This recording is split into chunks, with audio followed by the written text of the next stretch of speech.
Bien, vamos a analizar las ecuaciones del movimiento en dos dimensiones, ¿vale?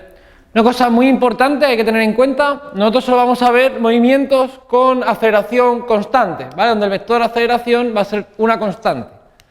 Entonces, para ese tipo de movimientos es muy importante, vamos a poder determinar el movimiento en dos dimensiones como dos movimientos independientes.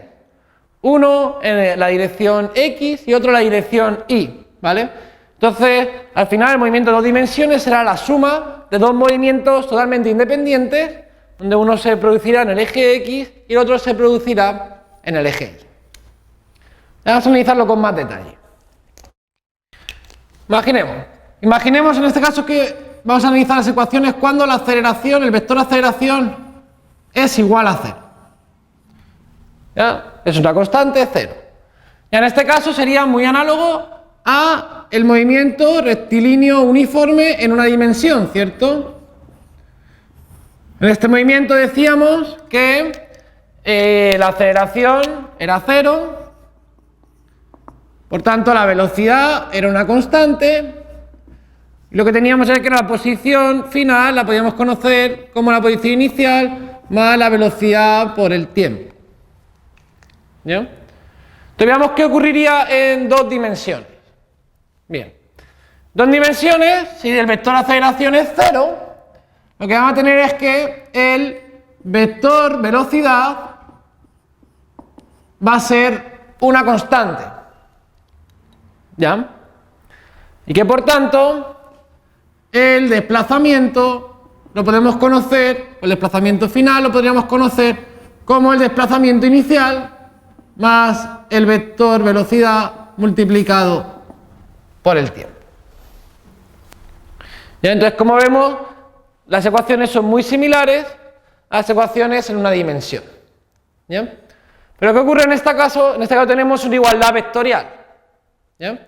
Entonces, por ejemplo, sabemos que el vector velocidad final vendrá dado como la posición en X final por Y tongo más la posición Y final por J tongo. ¿Sí? El vector velocidad, el vector desplazamiento inicial, sabemos que vendrá dado como la posición X inicial por el vector Y tongo más la posición Y inicial por el vector J tongo. Y que el vector velocidad vendrá dado como la componente X de la velocidad por Y tongo más la componente Y de la velocidad J tongo. ¿Bien? Entonces, vamos a introducir estas tres definiciones en esta ecuación. ¿Bien? Entonces nos quedaría vector de desplazamiento final. El vector de desplazamiento final sabemos que es esto, ¿no? La posición final Y tongo más la posición Y final por J tongo. Es decir, que tendríamos X final Y tongo más Y final J tongo. Y esto va a ser igual al desplazamiento inicial. El desplazamiento inicial viene dado como esto. Es decir, la posición X inicial por Y tongo más la posición Y inicial J tongo más el vector velocidad multiplicado por el tiempo. Y el vector velocidad es esto, es decir, más la componente X de la velocidad Y tongo más la componente Y de la velocidad J tongo, y todo esto multiplicado por el tiempo. Bien, sabemos cómo tenemos una igualdad vectorial. La componente X de esta, las componentes X y las componentes Y las podemos igualar de forma independiente. Entonces hagamos eso. Igualemos las componentes Y.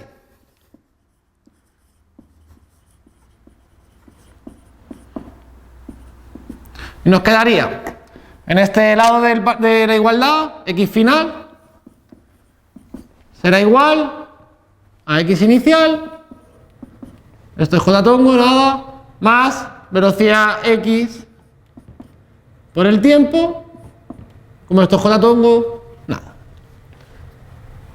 Igualamos la J.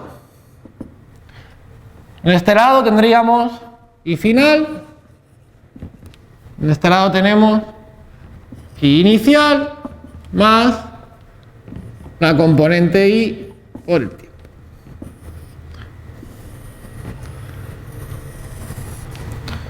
Donde v de x es una constante y v de y es una constante. Entonces, como veis, hemos pasado de tener un movimiento en dos dimensiones a analizarlo como dos movimientos independientes, cada uno de ellos en una dimensión.